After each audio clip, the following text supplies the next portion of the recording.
ఈరోజు ఆహార భద్రత లేదా ఫుడ్ సెక్యూరిటీ గురించి తెలుసుకుందాం.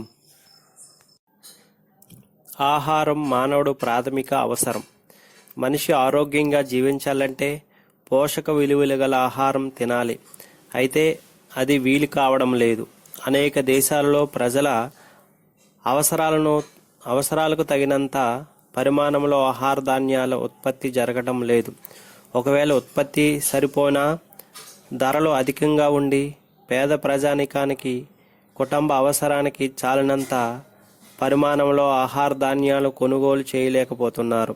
అందువల్ల ఆహార కొరత, అల్ప పోషకత్వం ప్రపంచవ్యాప్తంగా ప్రధాన సమస్యలుగా సవాలు విసురుతున్నాయి. అంతర్జాతీయ వ్యవసాయ అభివృద్ధి నిధి, ప్రపంచ ఆహార కార్యక్రమం సంయుక్తంగా 2012లో ప్రపంచ ఆహార అభద్రతా స్థితి పేర ఒక నివేదికను ప్రచురించారు. దాని ప్రకారం 2010-12 కాల వ్యవధిలో ప్రపంచంలోని 868 బిలియన్ల మంది జనాభా అంటే 12.5% దీర్ఘకాలిక అల్ప పోషకత్వంతో బాధపడుతున్నారు. అభివృద్ధి చెందిన దేశాలలో 16 మిలియన్ల మంది అంటే 1.4% మంది ఈ పరిస్థితిలో ఉంటే, అభివృద్ధి చెందుతున్న దేశాలలో 852 మిలియన్ల మంది అంటే 14.9% అల్ప పోషకత్వంలో జీవిస్తున్నారు. ఆఫ్రికా దేశాలైతే ఈ సమస్యతో బాధపడుతున్న వారి సంఖ్య 239 మిలియన్లు అంటే 22.9%. ఇది అత్యధికం. ఆసియా దేశాలలో 563 మిలియన్ల మంది అంటే 13.9% జనాభా పౌష్టికాహారాన్ని పొందలేకపోతున్నారు.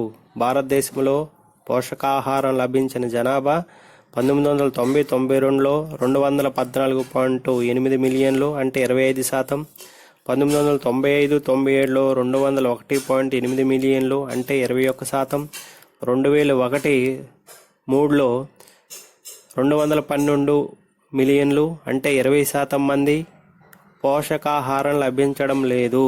2012 సంవత్సరపు ప్రపంచ ఆహార అభద్రతా స్థితి నివేదిక ప్రకారం 2010-12లో భారతదేశ జనాభాలో 27% పోషకాహారానికి నోచుకోలేదు.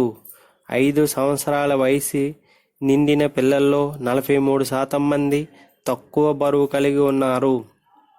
ఇలాంటి వారు ప్రపంచంలోనే పిల్లల జనాభాలో 25% అల్ప పోషకత్వం సమస్య ఎదుర్కొంటున్న ప్రపంచ పిల్లల జనాభా సగటు 50%. వాషింగ్టన్లో అంతర్జాతీయ ఆహార విధాన పరిశోధన సంస్థ ప్రతి ఏటా ప్రపంచ ఆకలి సూచిక గ్లోబల్ హంగర్ ఇండెక్స్ ఒకదానిని ప్రచురిస్తుంది. 2008కి సంబంధించి ఆ సూచికలో 88 దేశాల పరిస్థితి పరిశీలించడం జరిగింది. ఆ సూచిక ప్రకారం ఆ దేశాలలో 66వ స్థానంలో ఉంది. 2011 సంవత్సరం ప్రపంచ ఆకలి సూచికలో మన దేశం తన స్థితి మెరుగుపరుచుకొని 15వ స్థానానికి చేరుకుంది. అది కొంతవరకు సంతృప్తిని కలిగించినప్పటికీ ఆ విషయంలో ఉదాసీనత మాత్రం పనికిరాదు. నంది ఫౌండేషన్ వారు ప్రచురించిన ఆకలి పోషకత లోపం నివేదిక ప్రకారం భారతదేశంలో 5 సంవత్సరాల వయసు గల పిల్లల్లో 12% మంది తక్కువ బరువు, 59% మంది తక్కువ పొడవు కలిగి ఉన్నారు. ఇందుకు కారణం పోషకత లోపం. అది ఆహార భద్రత లేమికి ఒక సూచిక. పై వివరాలు పరిశీలిస్తే ఆహార భద్రత ఎంత ప్రాధాన్యత గల విషయమో తేటతెల్లమవుతుంది. ఈ సమస్య ప్రపంచంలోనే అనేక దేశాలను వేధిస్తున్నందువల్ల ఈ అంశాలు ప్రముఖంగా ముందుకి వస్తుంది. వాషింగ్టన్లోని అంతర్జాతీయ ఆహార విధాన పరిశోధనా సంస్థ international food policy research institute ప్రతి సంవత్సరం ప్రచురించిన ప్రపంచ ఆకలి సూచీలో 2015 గ్లోబల్ హంగర్ ఇండెక్స్లో 117 అభివృద్ధి చెందుతున్న దేశాలలో భారత్ 80వ స్థానాన్ని పొందింది. 2016 గ్లోబల్ హంగర్ ఇండెక్స్లో 118 దేశాలలో భారత్ 97వ స్థానాన్ని పొందింది. అంటే భారత ఆహార పోషకత విషయంలో బాగా వెనుకబడి ఉంది. 2014-15లో ఫుడ్ అండ్ అగ్రికల్చర్ ఆర్గనైజేషన్ నివేదిక ప్రకారం 795 మిలియన్ల మంది ప్రపంచంలో ఆకలితో బాధపడుతూ అందులో 194 మిలియన్లు భారతదేశంలో ఉన్నారు. అనగా ప్రపంచంలో 1/4 వంతు ఆకలితో బాధపడేవారు భారతదేశంలోనే ఉన్నారు. ఆహార అభద్రతను తొలగించటయే ఆహార భద్రత. ఆహార భద్రత, ఫుడ్ సెక్యూరిటీ. ఆహార అభద్రతను తొలగించడమే ఆహార భద్రత. ఆహార అభద్రత కేవలం పరిమాణాత్మకమైన ఆహార ధాన్యాల కొరతను మాత్రమే సూచించదు, గుణాత్మకమైన పోషకత్వ లోపాన్ని కూడా సూచిస్తుంది. ఆహార ధాన్యాలలో వరి, గోధుమ మాత్రమే సమృద్ధిగా లభిస్తే సరిపోదు. పప్పు ధాన్యాలు, నూనె గింజలు కూడా తగినంత పరిమాణంలో లభించాలి. ఆహార వ్యవసాయ సంస్థ FAO 1983 సంవత్సరంలో ఆహార భద్రత కింది విధంగా నిర్వచించింది. అందరు ప్రజలకు వారికి కావలసిన మౌలిక ఆహారాన్ని అన్ని కాలాలలో భౌతికంగా, ఆర్థికంగా తప్పనిసరిగా అందుబాటులో ఉండే విధంగా చేయడమే ఆహార భద్రత. 1986 సంవత్సరం ప్రపంచ అభివృద్ధి నివేదిక ప్రకారం ఆహార భద్రత నిర్వచనం కింద విధంగా ఉంది. ఆరోగ్యవంతమైన, చురుకైన జీవనాన్ని కొనసాగించడానికి ప్రజలందరికీ అన్ని కాలాలలో చాలినంత పరిమాణంలో ఆహారం అందుబాటులో ఉండడమే ఆహార భద్రత. పై విధంగా అందుబాటులో ఉన్న ఆహారాన్ని కొనుగోలు చేయడానికి అవసరమైన ఆర్థిక స్తోమతను ప్రజలు కలిగి ఉండడమే ఆహార భద్రతగా 1996లో జరిగిన ప్రపంచ ఆహార సమావేశం స్పష్టం చేసింది. కాబట్టి ఆహార భద్రత అనే భావనలో కింద అంశాలు ఇమిడి ఉన్నాయని గ్రహించాలి. 1. ఆరోగ్యంగా జీవించడానికి అవసరమైన పోషక విలువలు గల ఆహారం ప్రజలందరికీ లభించాలి. 2. అలాంటి ఆహారం చాలినంత పరిమాణంలో లభించాలి. 3. ఆ విధమైన ఆహార భద్రత దీర్ఘకాలిక ప్రాతిపదిక మీద నిలకడగా కొనసాగాలి. 4. ప్రజలందరూ తమకు అవసరమైనంత పరిమాణంలో పోషక విలువలు గల ఆహారం కొనడానికి అవసరమైన కొనుగోలు శక్తిని కలిగి ఉండాలి. ఆహారం అనే భావన ఆహార ధాన్యాలకు మాత్రమే పరిమితం కాకూడదు. ఆర్థిక వ్యవస్థలో అభివృద్ధి కొనసాగే కొద్దీ ఆహార భద్రత భావనను విస్తృతపరచవలసి ఉంటుంది. మొదట ఆహార ధాన్యాలు మాత్రమే పరిగణించిన క్రమంగా పాలు పదార్థాలు, కూరలు, పండ్లు, చేపలు, గుడ్లు, మాంసం తదితర ఆహార పదార్థాలను కూడా ఈ భావన పరిధిలోనికి తేవాలి. ఇవన్నీ కలిగి ఉన్నప్పుడే సమతుల్యాహారం లభ్యమవుతుంది, పోషకత్వం కలిగి ఉంటుంది. కాబట్టి ఆహార భద్రత విస్తృత అర్థంలో ఆహార ధాన్యాలతో పాటు ఇతర పోషక ఆహార పదార్థాలు కూడా చేర్చాలి. పరిశుభ్రమైన తాగునీటి లభ్యత కూడా ఇందులో భాగంగానే పరిగణించాలి. ఆ విధంగా ప్రజలందరికీ ఆహార భద్రత సమకూర్చడానికి ప్రభుత్వం తీసుకొని అన్ని రకాల చర్యలను కలిపి ఆహార నిర్వహణ, ఫుడ్ మేనేజ్మెంట్ అని పేర్కొనవచ్చు. మానవుడు శరీరానికి ఆహారం ద్వారా శక్తిని కలిగించే పోషక పదార్థాలలో పిండి పదార్థాలు, మాంసకృతులు, కొవ్వు ప్రధానమైనవి. వీటి వినియోగం తగినంతగా ఉండాలి. ఈ పట్టికలో భారతదేశంతో పాటు కొన్ని అభివృద్ధి చెందిన దేశాలలో శక్తి వినియోగానికి సంబంధించిన వివరాలు తెలుసుకోవచ్చు. ఆహారం ద్వారా లభించే శక్తి వినియోగంలో వాటా లేదా శాతం. దేశం అమెరికా పిండి పదార్థాలు 51%, మాంసకృతులు 14%, కొవ్వు పదార్థాలు 35% ప్రజలు వినియోగిస్తున్నారు. ఇంగ్లాండ్లో పిండి పదార్థాలు 54%, మాంసకృతులు 13%, కొవ్వు పదార్థాలు 33% ప్రజలు వినియోగిస్తున్నారు. ఫ్రాన్స్లో పిండి పదార్థాలు 47%, మాంసకృతులు 14%, కొవ్వు పదార్థాలు 39% వినియోగిస్తున్నారు. జపాన్లో పిండి పదార్థాలు 58%, మాంసకృతులు 15%, కొవ్వు పదార్థాలు 27% వినియోగిస్తున్నారు. భారతదేశానికి వచ్చేసరికి పిండి పదార్థాలు 71%, మాంసకృతులు 10%, కొవ్వు పదార్థాలు 19% వినియోగిస్తున్నారు. ఈ పట్టికను పరిశీలిస్తే ఇతర దేశాలతో పోల్చినప్పుడు భారతదేశం ప్రజల ఆహారంలో పిండి పదార్థాలు, పాలు అధికంగా ఉన్నట్లు గమనించవచ్చు. మాంసకృతులు, కొవ్వు పదార్థాల వాటా తక్కువగా ఉంటుంది. తృణధాన్యాల వల్ల పిండి పదార్థాలు, పప్పు ధాన్యాలు, మాంసం, గుడ్లు మొదలైన వాటి వల్ల మాంసకృతులు, పాలు పదార్థాల వల్ల కొవ్వు లభిస్తాయి. కాబట్టి ఇతర దేశాలతో పోల్చినప్పుడు భారతదేశ వినియోగం మాంసకృతులు, కొవ్వు పదార్థాలు తక్కువగా ఉన్నాయి, పిండి పదార్థాలు ఎక్కువగా ఉన్నాయి.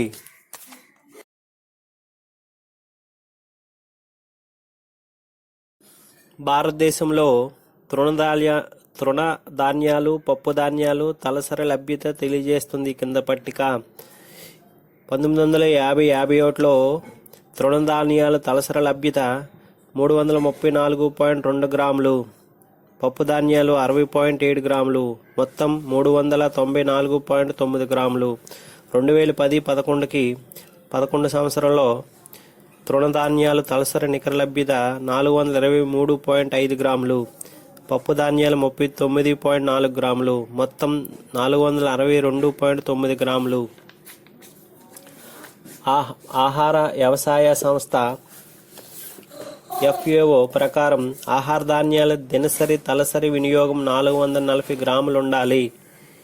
పట్టికను పరిశీలిస్తే భారతదేశంలో మొత్తం ఆహార ధాన్యాల తలసరి లభ్యత ఆహార వ్యవసాయ సంస్థ నిర్ణయించిన ప్రమాణాలకు దగ్గరగా ఉంది. కానీ మాంసకృతులు లభింపజేసే పప్పు ధాన్యాల లభ్యత 1950-51లో 60.7 గ్రాముల నుంచి 2000-2001లో 30 గ్రాములకు తగ్గిపోయింది. 2010-11 నాటికి 39.4 గ్రాములు పెరిగినప్పటికీ ఇది చాలా అసంతృప్తికరమైన పరిమాణం. మానవ వనరుల ఉత్పాదక శక్తి మీద ఇది ప్రతికూల ప్రభావం చూపుతుంది. తృణధాన్యాల లభ్యత 1950-51లో 334.2 గ్రాముల నుంచి 2010-11లో 423.5 గ్రాములు పెరిగినందువల్ల మొత్తం ఆహార ధాన్యాల తలసరి లభ్యత ఆహార వ్యవసాయ సంస్థ నిర్ణయించిన ప్రమాణం కంటే ఎక్కువగా కనిపిస్తుంది. కానీ పప్పు ధాన్యాల లభ్యత తగ్గుతూ ఉండడం వల్ల మాంసకృతుల వినియోగం అల్పంగా ఉండి పోషకత్వ లోపం ఏర్పడుతుంది. ఆ స్థితి ఆహార భద్రతను సూచిస్తుంది. పట్టికలో పరిశీలిస్తే తృణధాన్యాల తలసరి నికర లభ్యత 1950-51లో 2010-11 మధ్య పెరగగా పప్పు ధాన్యాల లభ్యత తగ్గుతూ వస్తుంది. ఇది హానికరం. మాంసకృతుల వినియోగం పప్పు ధాన్యాల వినియోగం మీద ఆధారపడి ఉంటుంది. 1950-51లో రోజుకు 60.7 గ్రాములు ఉన్న పప్పు ధాన్యాలు తలసరి నికర లభ్యత 2010-11 నాటికి రోజుకు 39.4 గ్రాములుగా క్షీణించడం ఆందోళన కలిగించే పరిణామం. లోతుగా పరిశీలిస్తే ఈ పరిస్థితి వల్ల ఎక్కువ నష్టపోయేది పేద ప్రజలు. వారు కొనుగోలు శక్తి తక్కువ, వారికి లభిస్తున్న ఆహార ధాన్యాల పరిమాణం ఇంకా తక్కువ. పై పట్టిక పరిశీలిస్తే ఆహార ధాన్యాల తలసరి లభ్యత కొంతవరకు సంతృప్తి కలిగించిన దేశంలోని మొత్తం జనాభాలో 4వ వంతు ఇంకా పేదరికం గీత కిందనే నివసిస్తున్నారనే విషయం గుర్తుకు తెచ్చుకొని పరిశీలిస్తే వారికి ఆహార భద్రత లేదనే విషయం విచారకరంగా ఉంటుంది.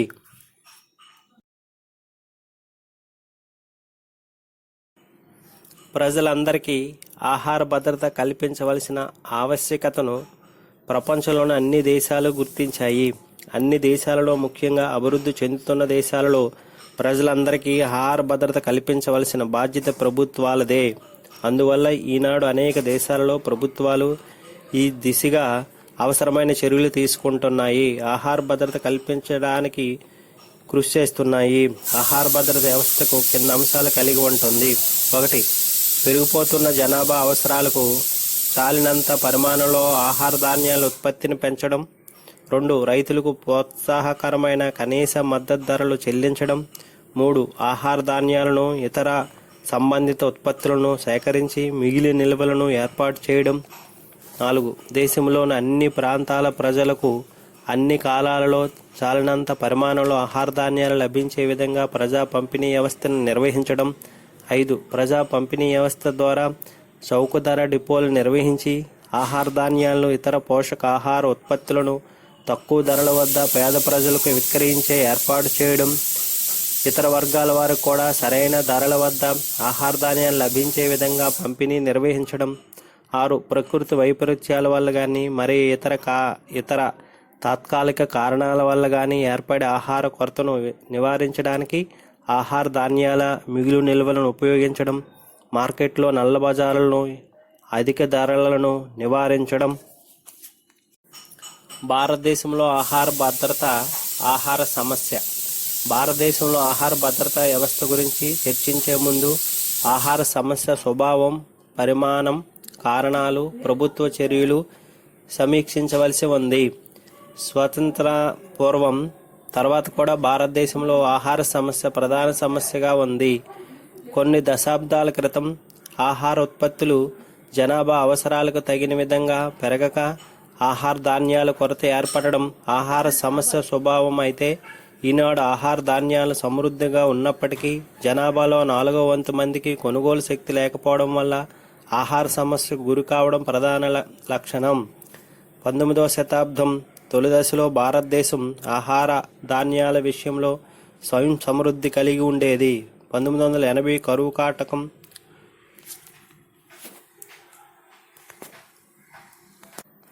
1980 కరువు సంఘం అంచనా ప్రకారం దేశంలో ఏటా 5.16 మిలియన్ టన్నుల ఆహార ధాన్యాలు మిగిలి ఉండేది.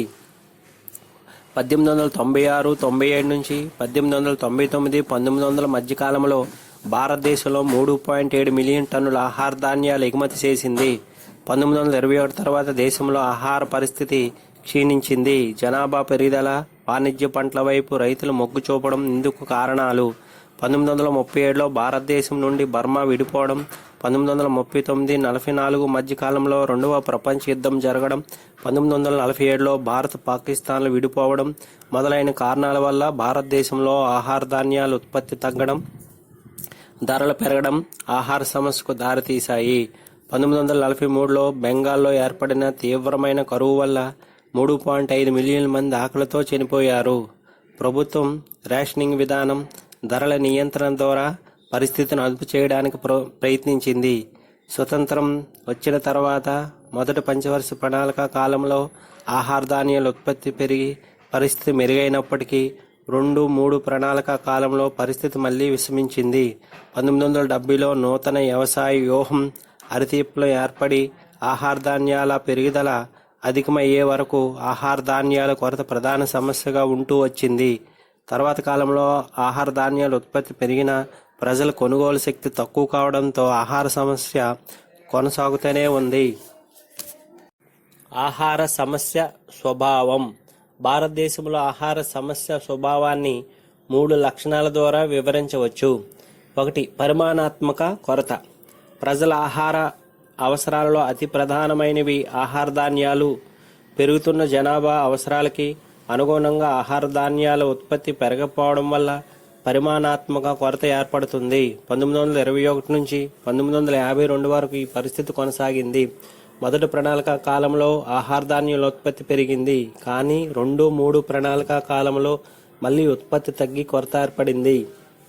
1956-57లో 1.4 మిలియన్ టన్నులు, 1963-64లో 6.3 మిలియన్ టన్నులు, 1964-65లో 7.4 మిలియన్ టన్నులు, 1965-66లో 10.3 మిలియన్ టన్నులు దిగుమతి చేసుకోవాల్సి వచ్చింది. దిగుమతుల కోసం PL 480 కింద అమెరికా ప్రభుత్వంతో ఒప్పందం కుదుర్చుకోవాల్సి వచ్చింది. హరిత విప్లవం తర్వాత క్రమంగా ఆహార ధాన్యాల ఉత్పత్తి పెరిగినా ఉత్పత్తిలో నిలకడ లేకపోవడం, హెచ్చుతగ్గుల వల్ల తరచూ కొరత సమస్య ఏర్పడుతూ వచ్చింది. ఉదాహరణకు వరి ఉత్పత్తి 2008-9లో 99.2 మిలియన్ నుంచి 2009-10లో 89.2 మిలియన్లకు పడిపోయింది. 2010-11లో పెరిగింది. 2. గుణాత్మక లోపం. భారతదేశంలో జనాభా ఆహారంలో పోషక విలువలు తక్కువ, తృణధాన్యాల వాడకం ఎక్కువ. తృణధాన్యాల వాడకం ఎక్కువ వలన శక్తి వినియోగంలో పిండి పదార్థాల వాటా ఎక్కువ, మాంసకృతుల వినియోగం తక్కువ. పప్పు ధాన్యాలు, పాలు, చేపలు, గుడ్లు, మాంసం వాడకం చాలా తక్కువ.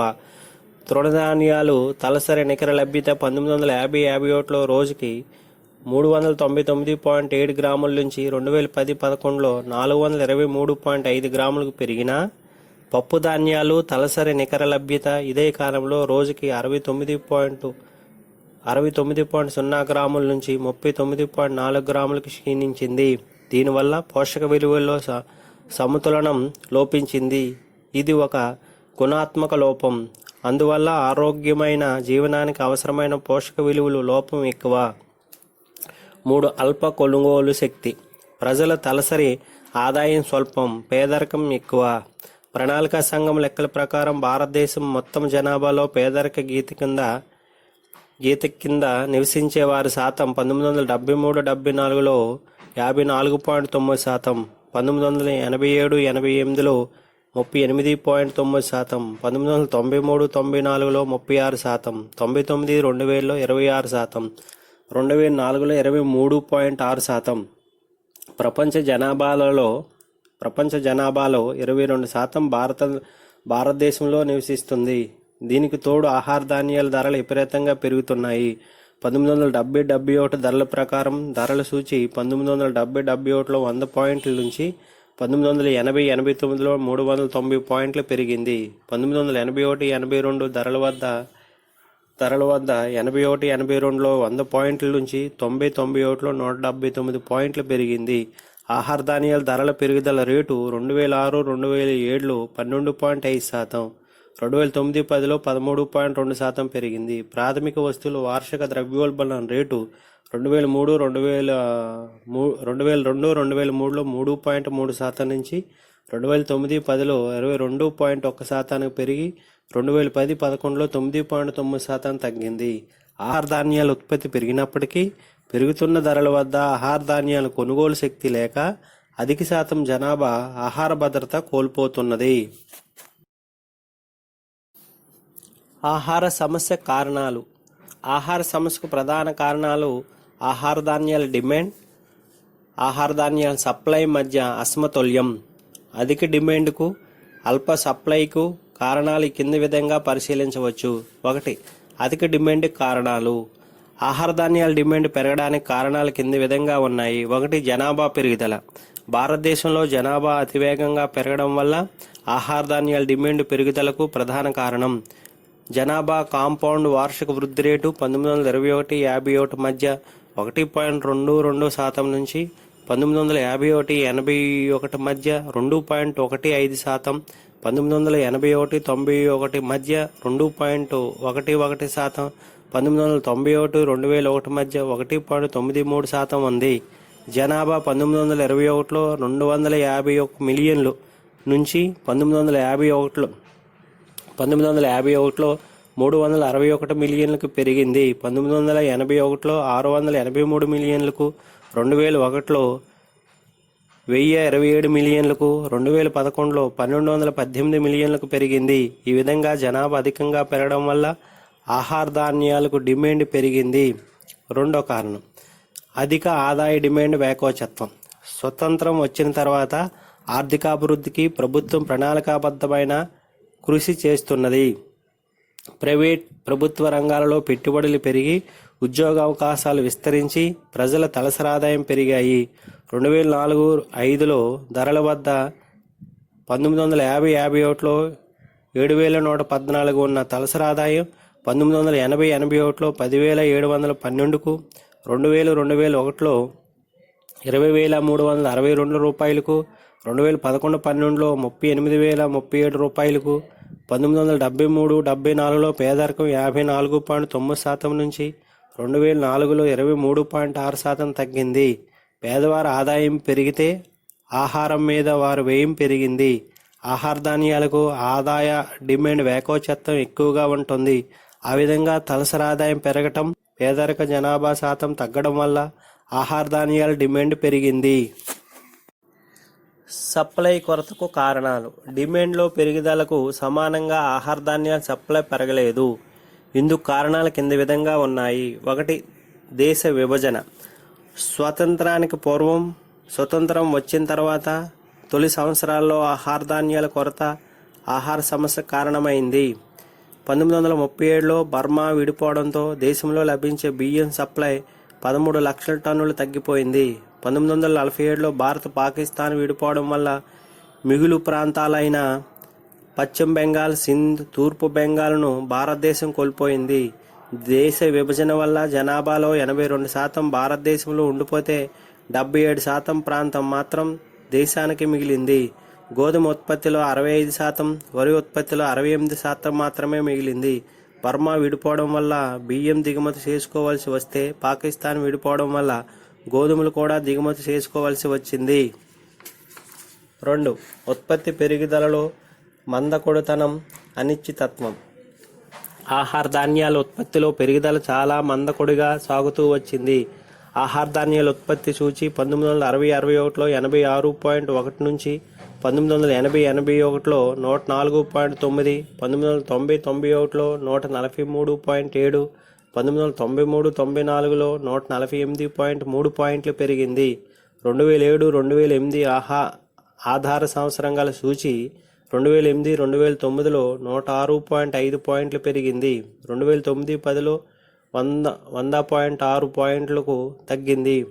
2010-11లో 114.3, 2011-12లో 118.5 పాయింట్లు మాత్రమే పెరిగింది. ఈ పెరుగుదల మరింత వేగంగా జరగవలసి వచ్చింది. పప్పు ధాన్యాల ఉత్పత్తి సూచి 1970-71లో 113.6 మిలియన్ల నుంచి 1980-81లో 104.1 పాయింట్లకు తగ్గి మళ్ళీ 1990-91లో 104.5 పాయింట్లు పెరిగింది.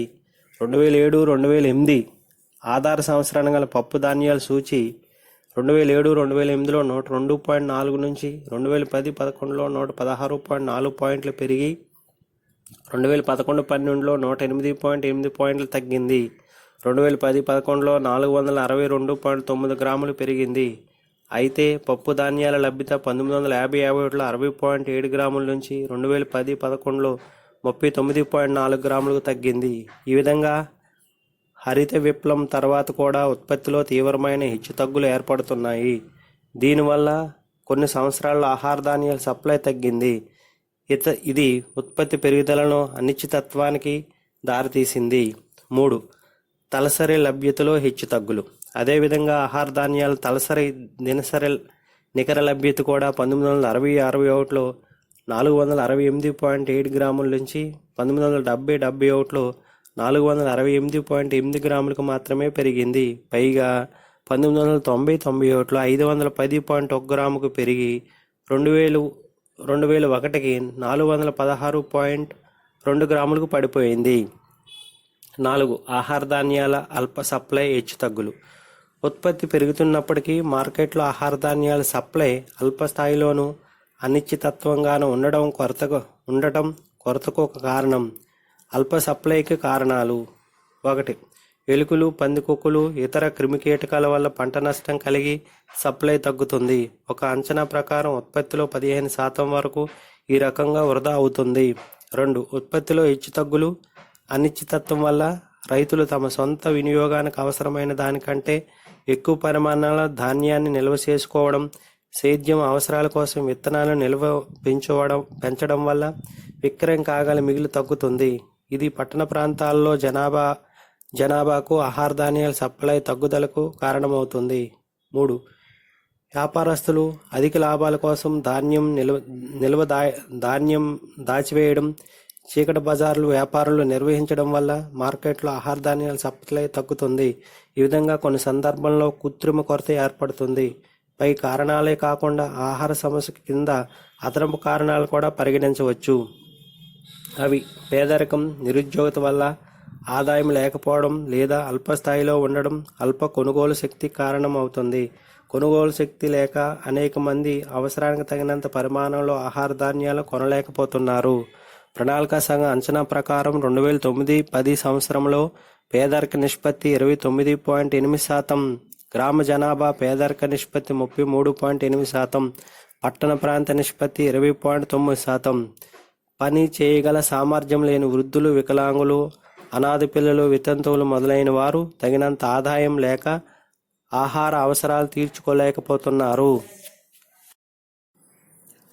ప్రభుత్వ ఆహార విధానం 1940 ప్రాంతంలో పంటల వైఫల్యం వల్ల, స్థానిక కరువు పరిస్థితుల వల్ల బ్రిటిష్ పాలనలోని ఆనాటి భారతదేశంలో ఆహార సమస్య తలెత్తింది. ధరల నియంత్రణ, రేషనింగ్ చర్యల ద్వారా ప్రభుత్వం కొంతవరకు ఈ సమస్యను ఎదుర్కొంది. 1942లో ఏర్పడిన తుఫాన్, వరదల కారణంగా వరి పంట దెబ్బతింది. రైతుల వద్ద, వ్యాపారుల వద్ద ఉన్న ధాన్యం నిల్వలు కూడా నాశనమయ్యాయి. 1943లో బెంగాల్లో తీవ్రమైన దుర్భిక్ష పరిస్థితులు ఏర్పడ్డాయి. 2.5 మిలియన్ల పైగా బెంగాలీలు ఆకలి చావులకు గురయ్యారని అంచనా వేయబడింది. బెంగాల్ క్షామం దేశ వ్యవసాయ రంగ పరిస్థితుల్లో మార్పు తీసుకొచ్చింది. 1942లో ప్రభుత్వం అధిక ఆహార పండించు ఉద్యమాన్ని ప్రారంభించింది. అయితే నిర్దిష్టమైన లక్ష్యాలు కానీ, వాటి సాధనానికి ఉపయుక్తమైన చర్యల గురించి మార్గదర్శకాల సూత్రాలు కానీ ప్రకటించలేదు. ఇందుకు 1947-48లో కొంత ప్రయత్నం జరిగింది. లార్డ్ బోయెల్ ఓర్ ప్రభుత్వం ఆహ్వానించి అధిక ఆహారం పండించే కార్యక్రమం అమలు సమీక్షించి మెరుగుపరచడానికి సూచనలు కోరింది. మొత్తం ఉద్యమాన్ని అత్యవసర ప్రాతిపదిక నిర్వహించాలని, అవసరమైన ముడి పదార్థాల సప్లై ఎదుర్కొంటున్న ప్రతిబంధకాలను తొలగించాలని ఆయన సూచించాడు. 1952 మార్చి కల్లా భారతదేశం ఆహార ధాన్యాల విషయంలో స్వయం సమృద్ధి సాధించాలని సూచించాడు. 1952లో మళ్లీ ఒక విచారణ సంఘాన్ని ప్రభుత్వం నియమించింది. 1959లో ఫోర్డ్ ఫౌండేషన్ బృందం ఆహ్వానించి సలహాలు కోరింది. దేశంలో పెరుగుతున్న జనాభా అవసరాలు తీర్చడానికి 100 మిలియన్ టన్నుల ఉత్పత్తి లక్ష్యాన్ని సాధించాలని ఆ బృందం సూచించింది. ప్రభుత్వ విధాన లక్ష్యాలు. పరిస్థితులకు అనుగుణంగా ప్రభుత్వ ఆహార విధానం మార్పులు చెందుతూ వచ్చింది. అవసరాలను బట్టి విధి విధానాలను నిర్ణయించుకోవడం జరిగింది. లక్ష్యాలు గుర్తించడం జరిగింది. లక్ష్యాల ప్రాధాన్యత మారుతూ వచ్చింది.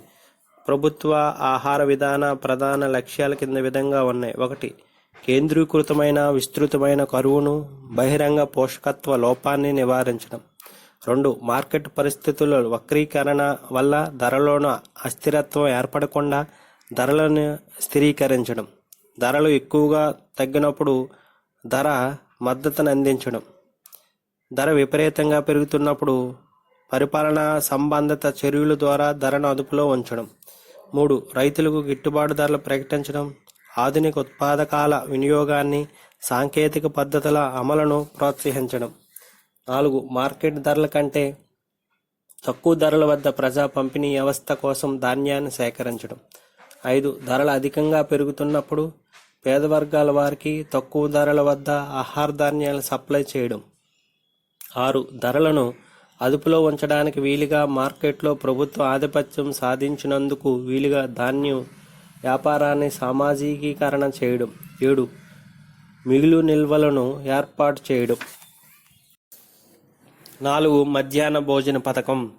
ప్రప్రదంగా 1960లో ఈ పథకం తమిళనాడులో ప్రారంభమైంది.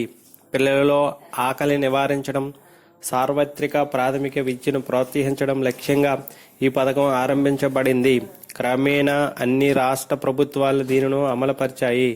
కేంద్రం ఇందుకు ప్రోత్సాహం, సహాయం అందించింది. 2001 నవంబర్ 8న సుప్రీంకోర్టు కింద ఆదేశాలు ఇచ్చింది. రాష్ట్ర ప్రభుత్వాలను, కేంద్ర పాలిత రాష్ట్రాలను మధ్యాహ్న భోజన పథకం అమలు చేయవలసిందిగా మేము ఆదేశిస్తున్నాం. ప్రతి ప్రభుత్వ పాఠశాలలోనూ, ప్రభుత్వ సహాయంతో నడిచే పాఠశాలలోనూ పిల్లలందరికీ తయారు చేసిన మధ్యాహ్న భోజనం అందించాలి. అనేక రాష్ట్రాల్లో స్వచ్ఛంద సేవా సంస్థల భాగస్వామ్యంతో ఈ పథకం అమలు జరపబడుతుంది. 2-14 సంవత్సరాల మధ్య వయసు కలిగి బాల్వాడీలు, పాఠశాలలో హాజరవుతున్న పిల్లలు దీని పరిధిలోనికి వస్తారు. ఒక్కొక్క లబ్ధిదారుల కోసం డబ్బులు ఖర్చు పెడుతుంది. బడికి రాని పిల్లలకి ఇది వర్తించదు. దేశవ్యాప్తంగా ఈనాడు 120 మిలియన్ పిల్లలు ఈ పథకం కింద లబ్ధి పొందుతున్నారు. 1993లో కేంద్ర ప్రభుత్వం ఒక జాతీయ పోషకత్వ విధానాన్ని ఆమోదించింది. 2000 సంవత్సరానికి సాధించవలసిన కొన్ని లక్ష్యాలు నిర్ణయించింది. 2001 ఆగస్టు 15న ప్రధానమంత్రి జాతీయ పోషకత్వ మిషన్ ఏర్పాటు ప్రకటించారు. విటమిన్ ఏ, అయోడిన్, ఐరన్ లోపాన్ని, రక్త క్షీణతను తగ్గించాలని, పోషకత్వ లోపాన్ని తగ్గించాలని లక్ష్యంగా పేర్కొనడం జరిగింది. ఈ విధంగా అనేక పథకాల ద్వారా ఆహార భద్రత కల్పించడానికి భారతదేశంలో కేంద్ర రాష్ట్ర ప్రభుత్వాలు కృషి చేస్తున్నాయి. 2. పంపిణీ మెరుగుపరచడానికి చర్యలు. ఆహార ధాన్యాల పంపిణీలో లోపాల వల్ల ఆహార సమస్య మరింత జటిలమవుతుంది. ఇది తొలగించడానికి ప్రభుత్వం గతంలో కొన్ని చర్యలు తీసుకుంది. అవి: 1. ఆహార మండలాలు. ఆహార ధాన్యాల ఉత్పత్తిలో ఉన్న తేడా వల్ల భారతదేశంలో కొన్ని రాష్ట్రాలు మిగులు రాష్ట్రాలు, కొన్ని రాష్ట్రాలు తరుగు రాష్ట్రాలుగా గుర్తించడం జరిగింది. ఆహార ధాన్యాల ఉత్పత్తిలో తొలగించడానికి తేడాల వల్ల ఏర్పడే కొరతలను అరికట్టడానికి, ధరల పెరుగుదలను అరికట్టడానికి ప్రభుత్వం దేశాన్ని ఆహార మండలాలుగా విభజించింది. ప్రైవేటు వ్యాపారస్తులు ధాన్యాన్ని ప్రభుత్వ అనుమతి లేకుండా ఒక మండలం నుంచి మరొక మండలానికి రవాణా చేయకూడదని ఆంక్షలు విధించింది. మిగులు రాష్ట్రాల నుంచి ప్రభుత్వమే ప్రజా పంపిణీ వ్యవస్థ ద్వారా ధాన్యాన్ని సేకరించి తరుగు రాష్ట్రాలకు బదిలీ చేస్తుంది. అయితే ఈ విధానంలో అవినీతి, అసమర్థత చోటు చేసుకోవడం వల్ల ఈ పద్ధతి రద్దు చేయడం జరిగింది. 2. మిగులు నిల్వలు ప్రభుత్వం వ్యాపారం. వివిధ సంవత్సరాలలో ఆహార ధాన్యాల ఉత్పత్తిలో హెచ్చుతగ్గుల వల్ల ఆహార ధాన్యాల సప్లైలో నిలకడ ఉండదు. దీనివల్ల ధరలు కూడా నిలకడగా ఉండవు. అధికంగా ఉత్పత్తి జరిగినప్పుడు సప్లై పెరిగి ధర తగ్గుతుంది. ఉత్పత్తి తగ్గిపోయినప్పుడు సప్లై తగ్గి ధరలు పెరుగుతాయి. ధరలు పెరిగినందువల్ల పేదవారికి ఇబ్బంది కలుగుతుంది. ధరలు తగ్గితే రైతులు నష్టపోతారు. 2 పరిస్థితులు వ్యాపారులు తమకు అనుకూలంగా మార్చుకుంటారు. కాబట్టి ప్రభుత్వం ఆహార ధాన్యాలు సేకరించి మిగులు నిల్వలను ఏర్పాటు చేసి ధరలను నియంత్రణ చేయవచ్చు. మార్కెట్లో సప్లై తగ్గినప్పుడు మార్కెట్లోనికి ధాన్యాన్ని విడుదల చేయడం ద్వారాను, మార్కెట్లో ఆహార ధాన్యాల సప్లై అధికంగా ఉన్నప్పుడు కొంత ధాన్యాన్ని కొనుగోలు చేయడం ద్వారాను ధరను అదుపు చేయవచ్చు. అదేవిధంగా ఆహార ధాన్యాల సప్లైలో నిలకడ, అనిశ్చితత్వం సాధించి ఆహార కొరతను నివారించవచ్చు. ఈ లక్ష్యంతో ప్రభుత్వం 1965లో భారత ఆహార సంస్థను ఏర్పాటు చేసింది. అది మార్కెట్లో ఆహార ధాన్యాలు సేకరించి మిగులు నిల్వను ఏర్పాటు చేస్తుంది. ప్రజా పంపిణీ వ్యవస్థకు ఆహార ధాన్యాలను సప్లై చేస్తుంది. మిగులు నిల్వల ద్వారా ధరల నియంత్రణ కోసం, ఆహార పంపిణీలో నిలకడ కోసం ప్రభుత్వం ఆహార ధాన్యాల వ్యాపారం చేపట్టింది. 1957లో అశోక్ మెహతా సంఘం సిఫార్సుల మేరకు 1959లో కేంద్ర ప్రభుత్వం ధాన్య వ్యాపారంలో ప్రవేశించింది. ధాన్యం కొనుగోలు, విక్రయం ద్వారా ధరల స్థిరీకరణ సాధించడం వల్ల రైతులు ఆదాయంలో నిలకడ కూడా సాధించడానికి వీలు కలిగింది. 1973లో ప్రభుత్వం గోధుమ టోకు వ్యాపారం చేపట్టింది. కానీ తర్వాత దాని అమలులోనూ చిక్కులు ఎదురైనందువల్ల గోధుమ పండించే మిగులు రాష్ట్రాలు ఒత్తిడి వల్ల వ్యాపారం విరమించుకుంది. ప్రభుత్వం వ్యవసాయ ధరల విధానాన్ని అమలు చేయడానికి మిగులు నిల్వలు ఉపకరించాయి. 1973-74లో 5 మిలియన్ టన్నుల ధాన్య నిల్వలు 2002 నాటికి 58 మిలియన్ టన్నుల స్థాయికి పెరిగింది. పనికి ఆహార పథకం అమలు కూడా మిగులు నిల్వల వల్లే సాధ్యమైంది. 2003 నాటికి 33 మిలియన్ టన్నులు, 2004 మార్చి నాటికి 20 మిలియన్ టన్నుల మిగిలిన నిల్వలు ప్రభుత్వం తగ్గించుకుంది.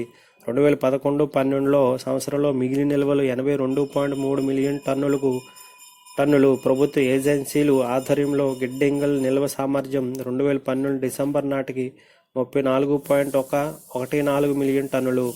ప్రైవేటు గిడ్డంగులు అద్దెకి తీసుకొని మిగిలిన నిల్వలను ఏర్పాటు చేయడం జరిగింది.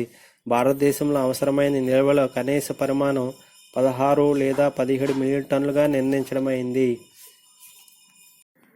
3. ప్రజా పంపిణీ వ్యవస్థ, పబ్లిక్ డిస్ట్రిబ్యూషన్ సిస్టమ్. రెండవ ప్రపంచ యుద్ధ కాలంలో 1939-45 యుద్ధకాలంలో ఆహార కొరత ఏర్పడినప్పుడు ప్రభుత్వం ధరల నియంత్రణ, రేషనింగ్ చర్యలు తీసుకుంది. రేషనింగ్ ద్వారా ప్రభుత్వం ఆహార ధాన్యాల పంపిణీ నియంత్రణ చేసింది. తర్వాత రేషనింగ్ వెత్తివేయడం జరిగింది.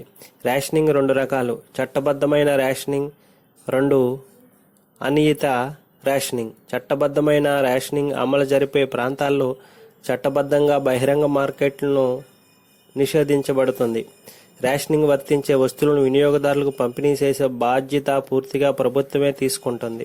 స్వతంత్రానికి ముందు అమలు చేసిన రేషనింగ్ ఇదే. అనియత రేషనింగ్ పద్ధతిలో బహిరంగ మార్కెట్లో కూడా పనిచేస్తుంది. ప్రభుత్వం పంపిణీ ద్వారా లభించే పరిమాణం కంటే అదనపు పరిమాణాన్ని వినియోగదారులు బహిరంగ మార్కెట్లో కొనుగోలు చేయవచ్చు. ప్రస్తుతం అమల్లో ఉన్న ప్రజా పంపిణీ పద్ధతి ఈ కోవకు చెందుతుంది. ప్రజా పంపిణీ వ్యవస్థ ద్వారా గోధుమ, బియ్యం, వంట నూనెలు, పంచదార, కిరోసిన్ మొదలైన నిత్యావసర వస్తువులను చౌక ధరల వద్ద వినియోగదారులకు అందించడం జరుగుతుంది. ముతక ధాన్యాలు ఈ పథకం కిందకు రావు. ఈ వ్యవస్థ ప్రధాన లక్ష్యం వినియోగదారులకు నిత్యావసర వస్తువులను చౌక ధరల వద్ద అందుబాటులో తేవడం. ఈ పథకం అమలు కోసం దేశంలో అనేక ప్రాంతాలలో చౌక ధరల దుకాణాలు ప్రారంభించడం జరిగింది. ఈ పథకానికి అవసరమైన ఆహార ధాన్యాల సరఫరా బాధ్యత భారత ఆహార సంస్థది. వినియోగదారులు వారి ఆదాయ స్థాయి బట్టి పేదరికపు గీతపైన నివసించే వారు అని వర్గీకరించారు. వారు రేషన్ కార్డులు కూడా వేరువేరుగా ఉంటాయి. వారికి అర్హత కలిగిన కోటాను విడివిడిగా నిర్ణయించారు. పేదరికపు గీత కింద నివసించే కుటుంబాన్ని నెలకు 35 కిలోగ్రాముల ఆహార ధాన్యాలు కేటాయించడం జరిగింది. పేదరిక గీత పైన నివసించే కుటుంబాన్ని నెలకు 15 కిలోగ్రాముల నుంచి 35 కిలోగ్రాముల వరకు వివిధ రాష్ట్రాలు ఒక్కొక్క విధంగా కేటాయించడం అమలు జరుగుతున్నాయి. 1960లో 0.47 లక్షల నుంచి 1998లో 4.50 లక్షలకు చౌక ధరల దుకాణాల సంఖ్య పెరిగింది. ప్రస్తుతం దేశంలో 4.62 లక్షల దుకాణాలు ఉన్నాయి. 160 మిలియన్ల కుటుంబాలు ఈ పథకం ద్వారా లబ్ధి పొందుతున్నారు. 2012-13 సంవత్సరంలో ప్రజా పంపిణీ వ్యవస్థకు 499.42 లక్షల టన్నులు సాధారణ కేటాయింపుగా జరిగాయి. అదనంగా 78.98 లక్షల బియ్యం, గోధుమల కేటాయింపులు జరిగాయి. మధ్యాహ్న భోజన పథకం లాంటివి సంక్షేమ పథకాలకు అదనంగా 49.26 లక్షల టన్నుల బియ్యం, గోధుమలు విడుదల చేయడం జరిగింది. 4. నల్ల బజారు, అక్రమ నిల్వలపై చర్యలు. వ్యాపారస్తులు ఆహార ధాన్యాలను అక్రమంగా నిల్వ చేయడం, నల్ల బజారులో విక్రయించడం మొదలైన అక్రమ పద్ధతులను నివారించినందుకు అనేక పరిపాలనా సంబంధమైన చర్యలు తీసుకుంది. 5. దిగుమతులు. దేశంలో ఆహార ధాన్యాల కొరత తీవ్రంగా ఉన్నప్పుడు పంపిణీ మెరుగుపరచడానికి, ధరలను అదుపు చేయడానికి తక్షణ చర్యగా ప్రభుత్వం ఆహార ధాన్యాలను దిగుమతి చేసుకుంటుంది. భారతదేశం స్వతంత్రానికి ముందు, స్వతంత్రం తర్వాత కూడా ఆహార సమస్యకు ఎదుర్కొంటూనే ఉంది. మొదటి ప్రణాళిక ముందు కాలంలో, మూడవ ప్రణాళిక తర్వాత కాలంలో దిగుమతులు అవసరం ఏర్పడింది. 1956లో 1.40 మిలియన్ టన్నుల ఆహార ధాన్యాలను దిగుమతి చేసుకోవడం జరిగింది. 1960లో 5.1 మిలియన్ టన్నుల ఆహార ధాన్యాలు దిగుమతి చేసుకోబడ్డాయి. ఆహార ధాన్యాలు, వరి, గోధుమ దిగుమతుల కోసం PL 480 పథకం కింద అమెరికాతో ఒప్పందం కుదుర్చుకోవడం జరిగింది. 1960-61లో 3.5 మిలియన్ టన్నులు, 1970-71లో 2 మిలియన్ టన్నులు, 1980-81లో 0.5 మిలియన్ టన్నులు నికర దిగుమతులు జరిగాయి. 1990-91 నుంచి దిగుమతుల అవసరం లేకపోయింది. 6. ధరల ప్రోత్సాహకాలు. రైతులకు లాభదాయకమైన ధరలు లభించినప్పుడు మరింత అధిక పెట్టుబడి పెట్టి పంటల ఉత్పత్తి పెంచుతారు. అసలు గిట్టుబాటు ధర కూడా రానప్పుడు పెట్టుబడి తగ్గిస్తారు. విక్రయం కాగల మిగులును విక్రయించడం ద్వారా రైతులకు లభించే ఆదాయంలో ఒక నిలకడి నిశ్చితత్వం అవసరం. ప్రకృతి వైపరీత్యాల వల్ల ఉత్పత్తుల్లో వచ్చే హెచ్చుతగ్గులు ధరలు ప్రభావితం చేస్తాయి. అధిక పంట దిగుబడి అయినప్పుడు సప్లై పెరిగి ధాన్యం ధరలు తగ్గిపోతాయి. దీనివల్ల రైతులకు నష్టం కలుగుతుంది. అందువల్ల ప్రభుత్వం కనీస మద్దతు ధరలు ప్రకటించి ధరలు పడిపోయినప్పుడు ధాన్యాన్ని కొనుగోలు చేసి ధర పతనాన్ని ఆపుతుంది. నాట్లకు ముందే మద్దతు ధర ప్రకటించబడుతుంది. భారతదేశంలో వ్యవసాయ వ్యయాల ధరల కమిషన్ సిఫార్సు మేరకు ప్రభుత్వం అనేక వ్యవసాయ ఉత్పత్తులకు కనీస మద్దతు ధరలను ప్రకటిస్తుంది. అదేవిధంగా ప్రభుత్వ పంపిణీ వ్యవస్థ కోసం ప్రభుత్వం చేసే ధాన్యాల సేకరణ ధరలను కూడా ప్రకటిస్తుంది. ఈ విధానం రైతులకు ప్రోత్సాహకరంగా ఉంది. మార్కెట్లో ఆహార ధాన్యాల పంపిణీ క్రమబద్ధం చేయడానికి ఇది ఉపయోగపడుతుంది. జాతీయ ఆహార భద్రతా మిషన్, national food security mission 2007 May 9న జరిగిన 53వ సమావేశంలో జాతీయ భద్రతా మండలి ఆహార భద్రతా మండలి ఒక జాతీయ ఆహార భద్రతా మిషన్ ప్రారంభించాలని నిర్ణయించింది. 2011-12 సంవత్సరానికి దేశంలో బియ్యం ఉత్పత్తి 10 మిలియన్ టన్నులు, గోధుమ ఉత్పత్తి 8 మిలియన్ టన్నులు, పప్పు ధాన్యాల ఉత్పత్తి 2 మిలియన్ టన్నులు పెంచడం ఈ మిషన్ లక్ష్యం. ఆధునిక పద్ధతులు, మెరుగైన నిర్వహణ పద్ధతుల ద్వారా బియ్యం, గోధుమ, పప్పు ధాన్యాల ఉత్పత్తి పెంచి ఆహార భద్రత కల్పించాలన్నదే ఈ మిషన్ వ్యూహం. ఆహార జాతీయ భద్రతా బిల్లు 2011 డిసెంబర్లో జాతీయ భద్రతా బిల్లు 2011 ముసాయిదాను కేంద్ర ప్రభుత్వం మంత్రిమండలి ఆమోదించింది. ఈ బిల్లులో ప్రధానాంశాలు కింద విధంగా ఉన్నాయి. 1. పేదరికపు గీత కింద నివసించే జనాభాను ప్రాధాన్యతా బృందంగాను ప్రాధాన్యత కుటుంబంగాను వర్ణించడం జరిగింది. ప్రాధాన్యత జనాభాకు చెందిన వ్యక్తికి నెలకు 7 కిలోగ్రాములు లేదా ప్రాధాన్యత కుటుంబానికి నెలకు 35 కిలోగ్రాములు ధాన్యం కేటాయించడం జరుగుతుంది. బియ్యం అయితే కిలోగ్రాము 3 రూపాయల వంతున, గోధుమలైతే కిలోగ్రాము 2 రూపాయల వంతున, జొన్నలైతే కిలోగ్రాము 1 రూపాయి వంతున సప్లై చేయబడతాయి. 2. పేదరికం గీతపైన నివసించే జనాభాను సాధారణ బృందంగా నిర్ణయించడం జరిగింది. ఈ బృందంలోని జనాభాకు చెందిన వ్యక్తి నెలకు 3 కిలోగ్రాముల ధాన్యం కేటాయించడం జరుగుతుంది. దాని ధర రైతులకు చెల్లించే కనీస మద్దతు ధరలోని సగానికి సమానంగా ఉంటుంది. 3. మధ్యాహ్న భోజన పథకం ఐసిడిఎస్ ఈ బిల్లు పరిధిలోకి తేబడతాయి. 4. లక్షిత జనాభా చౌక ధాన్యం, జొన్నలు కొనడానికి చట్టపరమైన అర్హత కలిగి ఉంటారు. 5. బిల్లు ప్రకారం మొత్తం జనాభాలో 63.5% ఈ బిల్లు పరిధిలోకి వస్తారు. వారిలో 75% గ్రామ ప్రాంతాలకు చెందినవారు, 25% పట్టణ ప్రాంతానికి చెందినవారు. ఈ బిల్లుపై పలు రాజకీయ పార్టీలు కొన్ని అభ్యంతరాలు వ్యక్తం చేశాయి. ఆహార ఉత్పత్తి, పరిశుభ్రమైన నీరు, ఆరోగ్య రక్షణ లాంటి అంశాలు ఆహార భద్రత చెందినవి. అయితే వీటిని ఈ బిల్లు విస్మరించిందని విమర్శించారు. ప్రాధాన్యత జనాభాకు పంపిణీ చేసే ధాన్యం పరిమాణం మీద కూడా విమర్శలు చేయడం జరిగింది. ప్రభుత్వం ఈ బిల్లును పార్లమెంటు స్థాయి సంఘానికి పంపింది. 2011లో ప్రభుత్వం ఈ బిల్లును సవరించింది. సవరణల ప్రకారం మొత్తం జనాభాలోని 70%కి సబ్సిడీ బియ్యం అందుబాటులోకి వస్తుంది. పూర్వపు బిల్లులో అది 64% మీద మాత్రమే. అదేవిధంగా ప్రాధాన్యత కుటుంబంలో వ్యక్తికి ధాన్యం 5 కిలోగ్రాముల వంతున కేటాయించబడుతుంది. అదేవిధంగా కుటుంబానికి 25 కిలోగ్రాములు కేటాయించడం జరుగుతుంది.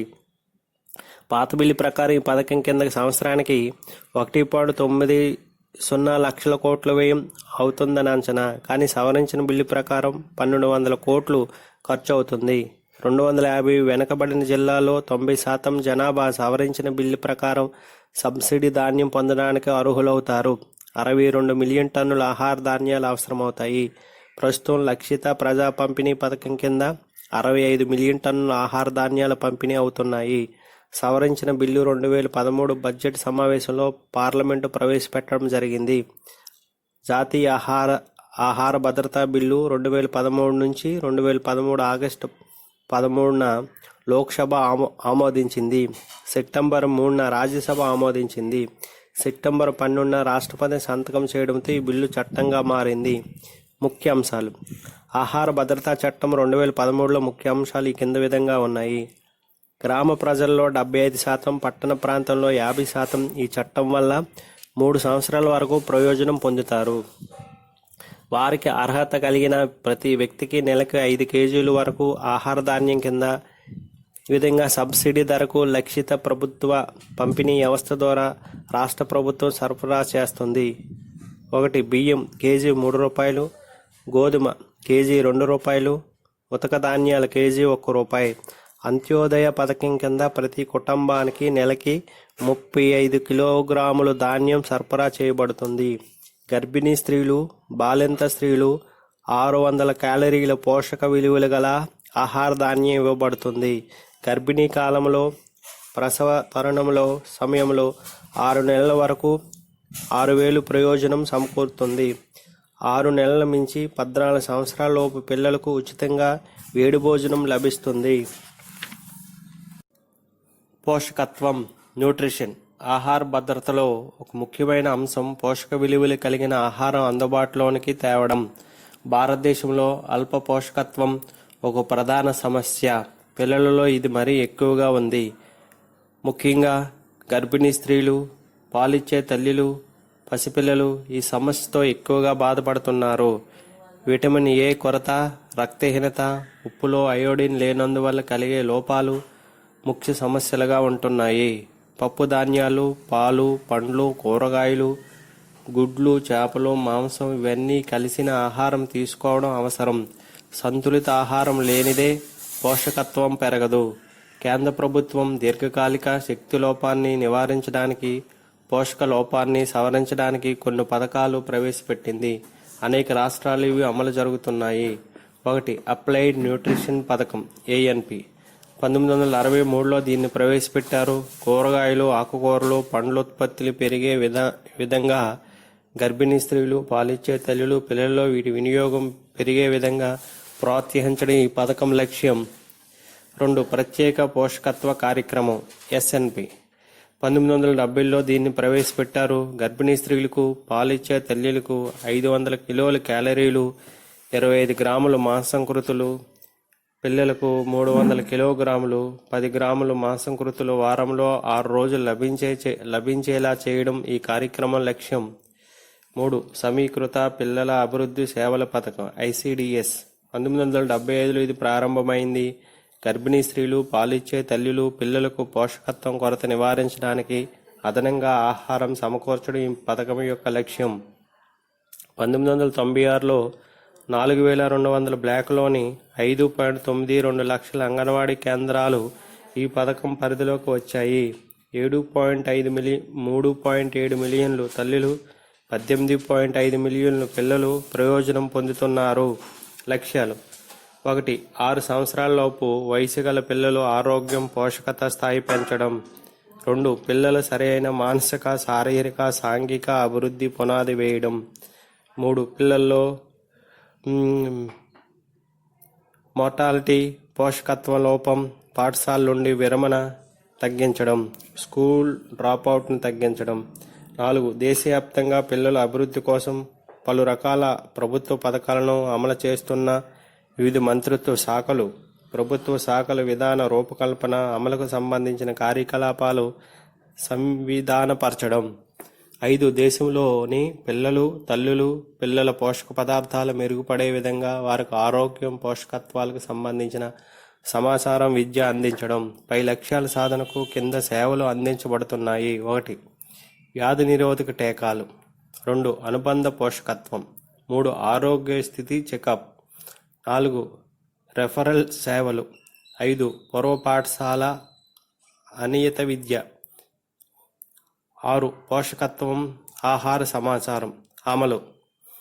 1. 6 సంవత్సరాలలోపు గల పిల్లలందరికీ ప్రతిదినం 300 క్యాలరీలు, 8-10 గ్రాములు ప్రోటీన్లు, శక్తినిచ్చే ఆహారం అందించడం. 2. అడోలెన్సెట్ బాలికలకు ప్రతిదినం 500 క్యాలరీలు, 25 గ్రాముల ప్రోటీన్, శక్తి ఇచ్చే ఆహారం అందించడం. 1975 నుంచి మౌలిక సప్లైను యునిసెఫ్ అందజేస్తుంది. ఈ కార్యక్రమం కింద పిల్లలకు ఒక్కొక్కరికి వార్షిక సగటు వ్యయం 10 నుంచి $22 అమెరికన్ డాలర్ల వరకు ఉంటుంది. రాష్ట్ర ప్రభుత్వాలు $1 వరకు వ్యయం భరించాలి. ఇది కేంద్ర ప్రభుత్వం పథకం. 2010 నాటికి పథకం కింద 8.06 గర్భిణీ స్త్రీలు, తల్లులు, 39.35 మిలియన్ పిల్లలు, 6 సంవత్సరాల లోపు వారు ప్రయోజనం పొందుతున్నారు. 6,719 ప్రాజెక్టులు అమల్లో ఉన్నాయి. 12,41,749 అంగన్వాడీ కేంద్రాలు నడపబడుతున్నాయి. 4. మధ్యాహ్న భోజన పథకం. ప్రప్రదంగా 1960లో ఈ పథకం తమిళనాడులో ప్రారంభమైంది. పిల్లలలో ఆకలి నివారించడం, సార్వత్రిక ప్రాథమిక విద్యను ప్రోత్సహించడం లక్ష్యంగా ఈ పథకం ఆరంభించబడింది. క్రమేణా అన్ని రాష్ట్ర ప్రభుత్వాలు దీనిని అమలుపరిచాయి.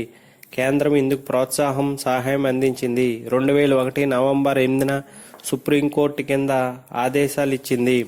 రాష్ట్ర ప్రభుత్వాలను, కేంద్ర పాలిత రాష్ట్రాలను మధ్యాహ్న భోజన పథకం అమలు చేయవలసిందిగా మేము ఆదేశిస్తున్నాం. ప్రతి ప్రభుత్వ పాఠశాలలోనూ, ప్రభుత్వ సహాయంతో నడిచే పాఠశాలలోనూ పిల్లలందరికీ తయారు చేసిన మధ్యాహ్న భోజనం అందించాలి.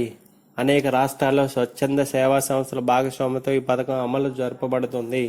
2-14 సంవత్సరాల మధ్య వయసు కలిగి బాల్వాడీలు, పాఠశాలలో హాజరవుతున్న పిల్లలు దీని పరిధిలోనికి వస్తారు. ఒక్కొక్క లబ్ధిదారుల కోసం డబ్బులు ఖర్చు పెడుతుంది. బడికి రాని పిల్లలకి ఇది వర్తించదు. దేశవ్యాప్తంగా ఈనాడు 120 మిలియన్ పిల్లలు ఈ పథకం కింద లబ్ధి పొందుతున్నారు. 1993లో కేంద్ర ప్రభుత్వం ఒక జాతీయ పోషకత్వ విధానాన్ని ఆమోదించింది. 2000 సంవత్సరానికి సాధించవలసిన కొన్ని లక్ష్యాలు నిర్ణయించింది. 2001 ఆగస్టు 15న ప్రధానమంత్రి జాతీయ పోషకత్వ మిషన్ ఏర్పాటు ప్రకటించారు. విటమిన్ ఏ, అయోడిన్, ఐరన్ లోపాన్ని, రక్త క్షీణతను తగ్గించాలని, పోషకత్వ లోపాన్ని తగ్గించాలని లక్ష్యంగా పేర్కొనడం జరిగింది. ఈ విధంగా అనేక పథకాల ద్వారా ఆహార భద్రత కల్పించడానికి భారతదేశంలో కేంద్ర రాష్ట్ర ప్రభుత్వాలు కృషి చేస్తున్నాయి. ప్రజా పంపిణీ వ్యవస్థ ఆహార భద్రత సాధించడానికి తీసుకున్న చర్యలలో ప్రజా పంపిణీ వ్యవస్థ అతి ముఖ్యమైనది. రెండవ ప్రపంచ యుద్ధం కాలంలో ఆహార కొరత ఏర్పడినప్పుడు ధరల నియంత్రణకు ప్రభుత్వం రేషనింగ్ చర్యలు చేపట్టింది. రేషనింగ్ 2 రకాలు. ఒకటి చట్టబద్ధమైన రేషనింగ్. దీనిలో రేషనింగ్ అమలు చేసే వస్తువులు ప్రభుత్వమే పంపిణీ చేస్తుంది. బహిరంగ మార్కెట్ నిషేధించబడుతుంది. స్వతంత్రానికి ముందు ఇలాంటి రేషనింగ్ ఉండేది. అనియత రేషనింగ్. ఇక్కడ బహిరంగ మార్కెట్ కూడా పనిచేస్తుంది. ప్రభుత్వం అందించే పరిమాణం కంటే అదనపు పరిమాణాన్ని బహిరంగ మార్కెట్లో వినియోగదారుడు కొనుక్కోవచ్చు. ప్రస్తుతం అమల్లో ఉన్న పీడిఎస్ ఈ తరహా చెందిందే. 1943 నుండి బెంగాల్ క్షేమం నిరుపేదలకు తక్కువ ధరకు ఆహార ధాన్యాల పంపిణీ జరిగేది. 1955లో నిత్యావసర వస్తువుల చట్టం చేయబడింది. 1957 నుండి ప్రజా పంపిణీ వ్యవస్థ ప్రారంభమైందని చెప్పవచ్చు. ప్రజా పంపిణీ వ్యవస్థ లక్ష్యాలు: 1. వినియోగదారులకు నిత్యావసర వస్తువులను సబ్సిడీపై తక్కువ ధరకు అందుబాటులో తీసుకొని వచ్చుట, తద్వారా ధరల పెరుగుదల నుండి రక్షించుట. 2. పేదల అవసరాలకు తగినంత పరిమాణంలో వస్తువులు అందజేసి కనీస పోషక స్థాయిని అందించుట. 3. అర్హత కలిగిన లబ్ధిదారులను గుర్తించి వారికి ప్రయోజనాన్ని అందించుట. పీడిఎస్ను కేంద్ర రాష్ట్ర ప్రభుత్వాలు ఉమ్మడిగా అమలుపరుస్తున్నవి. కేంద్రం ఎఫ్సిఐ ద్వారా ఆహార ధాన్యాలు సేకరించి నిల్వ చేసి రాష్ట్రాలకు కేటాయించబడుతుంది. రాష్ట్రాలు బీపీఎల్ కుటుంబాలు గుర్తించి రేషన్ కార్డులు జారీ చేసి చౌకధరల దుకాణాలను ఏర్పాటు చేసి వినియోగదారులకు అందించును. గోధుమ, బియ్యంతో పాటు పంచదార, కిరోసిన్లు కూడా అందించును. 1965లో ఏర్పాటు చేయబడిన భారత ఆహార సంస్థ ఆహార ధాన్యాన్ని కొనుగోలు, నిల్వ, రవాణా, పంపిణీ వంటి చర్యలను చేపడుతుంది.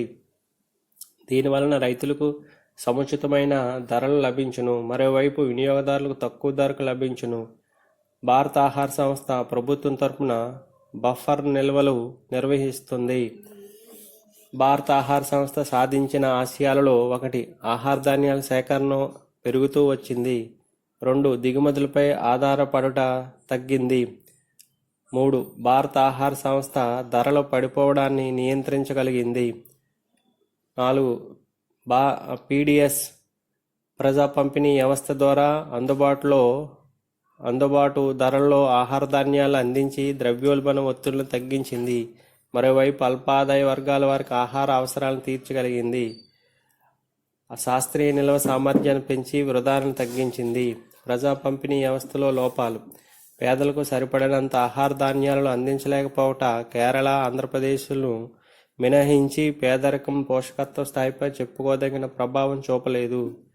ప్రజా పంపిణీ వ్యవస్థ ప్రయోజనాల్లో ప్రాంతీయ అసమానతలు కనిపిస్తున్నాయి. ఉదాహరణ: దక్షిణ భారతదేశంలో ఎక్కువ పంపిణీ అయినవి ప్రారంభంలో ఎక్కువగా పట్టణాలకే పరిమితమయ్యాయి. ప్రజా పంపిణీ వ్యవస్థలో ఇచ్చే ఆహార సబ్సిడీ వలన కోశభారం పెరిగింది. ఉదాహరణ: 1980-81లో ఆహార సబ్సిడీ 662 కోట్లు. 2015-16కి 1,39,000 కోట్లు. భారత ఆహార సంస్థ ఆహార ధాన్యాల సేకరణ, నిల్వ, రవాణా అంత సమర్థవంతంగా లేదు. భారత ఆహార సంస్థ భారీ మొత్తాలలో ఆహార ధాన్యాలు సేకరించట వలన మార్కెట్లో ఆహార ధాన్యాలు లభ్యత తగ్గి ధరలు పెరిగింది. రవాణా, నిల్వలో ఉన్న నష్టాల పాటు ఆహార ధాన్యాలు బహిరంగ మార్కెట్లోనికి అక్రమంగా తరలించబడుతున్నాయి.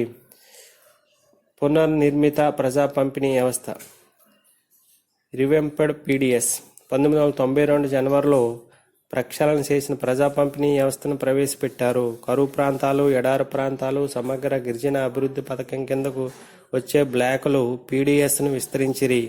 ఆర్థికంగా వెనుకబడిన ప్రాంతాల్లో నివసించే వినియోగదారులు కూడా నిత్యావసర వస్తువులను అందుబాటులోకి తేవడం ఈ పథకం ప్రధాన లక్ష్యం. కొన్ని రాష్ట్రాల్లో టీ, సబ్బులు, పప్పుధాన్యాలు, అయోడిన్ కలిపిన ఉప్పు కూడా ఈ పథకం కింద విక్రయించడం జరిగింది. లక్షిత ప్రజా పంపిణీ వ్యవస్థ టార్గెటెడ్ పీడీఎస్ ఆహార సబ్సిడీ భారాన్ని తగ్గించి నిజంగా అవసరమైన లక్షిత వర్గానికి ఆహార ధాన్యాలు చేర్చినందుకు 1997 జూన్ 1 నుంచి లక్షిత ప్రజా పంపిణీ వ్యవస్థను ప్రవేశపెట్టారు. 1996 డిసెంబర్లో దీనిలో మార్పులు చేసినప్పటికీ 1997 నుండి అమల్లోకి వచ్చింది.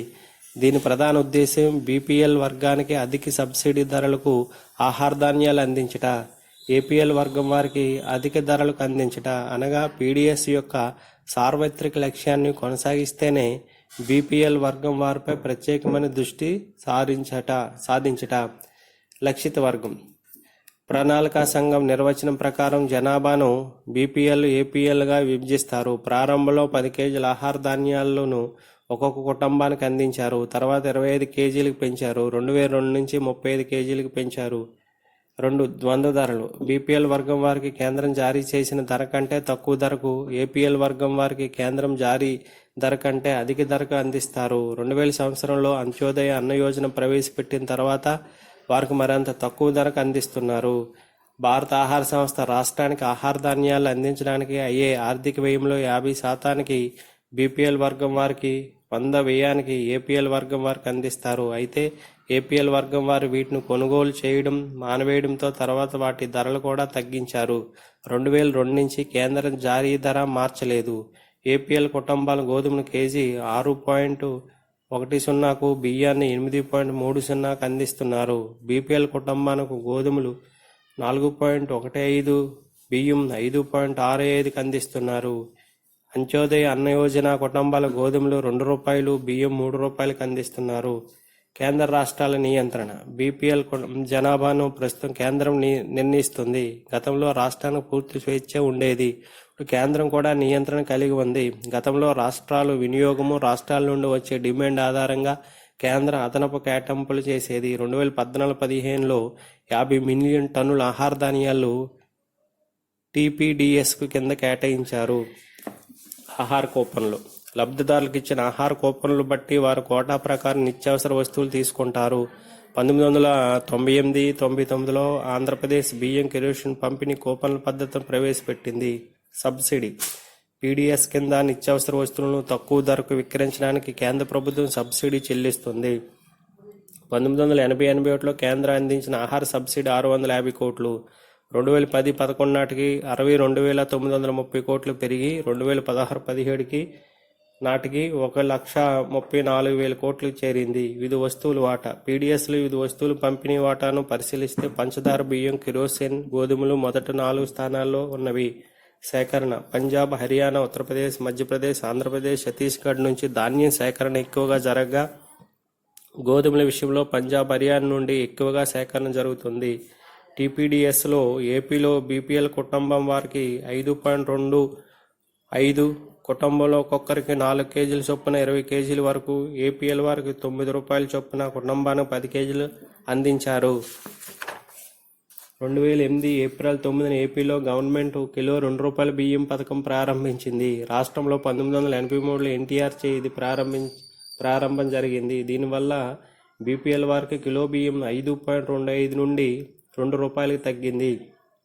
2011 నవంబర్ 1 నుంచి కిలో బియ్యం ₹1కి కిరణ్ కుమార్ రెడ్డి ప్రభుత్వం ప్రారంభించబడింది. రాష్ట్రంలో ఏపీఎల్, బీపీఎల్తో పాటు అన్నపూర్ణ, అంత్యోదయ అన్న యోజన కార్డులు కూడా కలిగి ఉన్నారు. 2000 ఏప్రిల్ నుండి అన్నపూర్ణ పథకంను కేంద్ర ప్రభుత్వం ప్రారంభించింది. దీనిలో వృద్ధాప్య పింఛన్ రాని పేద వృద్ధులకు 10 కేజీల ఆహార ధాన్యాలు ఉచితంగా అందిస్తారు. 2000 డిసెంబర్లో అంత్యోదయ అన్న యోజన పథకం ప్రారంభించారు. పేదల్లో నిరుపేదలు గుర్తించి అధిక సబ్సిడీపై నెలకు 25 కేజీలు అందిస్తారు. 2002 నుంచి కుటుంబానికి ఇచ్చే పరిమాణాన్ని 35 కేజీలకు పెంచారు. దీనిలో బియ్యం రూ. 3, గోధుమలు రూ. 2కి అందిస్తారు. 2008 ఏప్రిల్ 9 నుండి కిలో బియ్యం రూ. 2 పథకం ప్రారంభంలో అంత్యోదయ అన్న యోజన కింద ఇచ్చే బియ్యం ధర 3 నుంచి రూ. 2 తగ్గించారు. 2011 నవంబర్ 1 నుంచి రూ. 1కి తగ్గించారు. 1974లో రాష్ట్రంలో పీడీఎస్కై పౌర సరఫరాల కార్పొరేషన్ ఏర్పాటు చేశారు. పీడీఎస్ను సమర్థంగా నిర్వహించుటకు చౌక ధరల దుకాణాలు అందరికీ అందుబాటులోకి తెచ్చారు. కేంద్ర ప్రభుత్వం సూచన ప్రకారం ప్రతి 2000 మందికి ఒక చౌక ధరల దుకాణం ఉండాలి. 1980 దశకంలో కిలో రూ. 2 బియ్యం పథకం ప్రారంభంతో రేషన్ కార్డుల జారీ పెరిగింది. బీపీఎల్ వారికి ఆకుపచ్చ, ఏపీఎల్ వారికి పసుపు పచ్చ కార్డులు అందించారు. 1991లో బోగస్ కార్డుల ఏరివేతకి వీటి రంగు మార్చారు. ఆకుపచ్చ కార్డు స్థానంలో తెలుపు కార్డులు, పసుపు పచ్చ కార్డు స్థానంలో పింక్ కార్డులు. బోగస్ కార్డుల తొలగింపుకు అర్హులకు ప్రయోజనం చేకూర్చుటకు 2005 నుండి ఐరిష్ ఆధార రేషన్ కార్డులను జారీ చేయడం ప్రారంభించారు. 2006 జనవరి 2 నుండి జిల్లా కేంద్రాల్లోనూ, 2006 జనవరి 24 నుంచి గ్రామాల్లో ప్రారంభించారు. తొలుత దీన్ని రాజేంద్రనగర్, రంగారెడ్డి జిల్లాలో ప్రారంభించారు. నిత్యావసర వస్తువుల అక్రమ పంపిణీ నిరోధించినందుకు 1998-99లో రాష్ట్రంలో బియ్యం కిరోసిన్లు బార్ కోడెడ్ కూపన్లు జారీ చేయడం ప్రారంభించారు. టీపీడీఎస్ సమీక్ష. పేదల నిర్వచనంలో పేదల ఎంపికలో భావనాత్మక, ఆచరణాత్మక సమస్యలు ఉన్నవి. కొన్ని రాష్ట్రాల్లో నిజంగా పేదవారు బీపీఎల్ వర్గంలోనికి రావడం లేదు. మరోవైపు ధనిక వర్గాల వారు బీపీఎల్లో చేరుతున్నారు. 2. అధిక సబ్సిడీని పొందేందుకు తప్పుడు కార్డులు సృష్టిస్తున్నారు. 3. ఆలస్యంగానూ క్రమరాహిత్యంగానూ రేషన్ షాపులు ఆహార ధాన్యాలు చేరుతున్నాయి. 4. ఏపీఎల్ వర్గం వారికి ఇచ్చే ధరలు ఎక్కువగా ఉండడంతో వారి నుండి డిమాండ్ తగ్గుచున్నది. 5. ఆహార సబ్సిడీ భారం పెరుగుచున్నది. 6. మిగిలి ప్రాంతాల నుండి కొత్త ప్రాంతాలకు ఆహార ధాన్యాలు తీసుకువెళ్లడంలో విఫలమయ్యారు. 7. దారి మళ్లింపు అవినీతి పెరుగుచున్నది. 2011లో మాంటేంగ్ సింగ్ అహులువాలియా అధ్యక్షతన నియమించబడిన ప్యానెల్ ఆహార ధాన్యాలకు బదులు పేదలకు ప్రత్యక్షంగా నగదు బదిలీ చేయాలని సూచించారు. అయితే మరికొంతమంది నగదు బదిలీ వలన పౌష్టికాహారం లోపం తగ్గుతుందని అభిప్రాయపడ్డారు.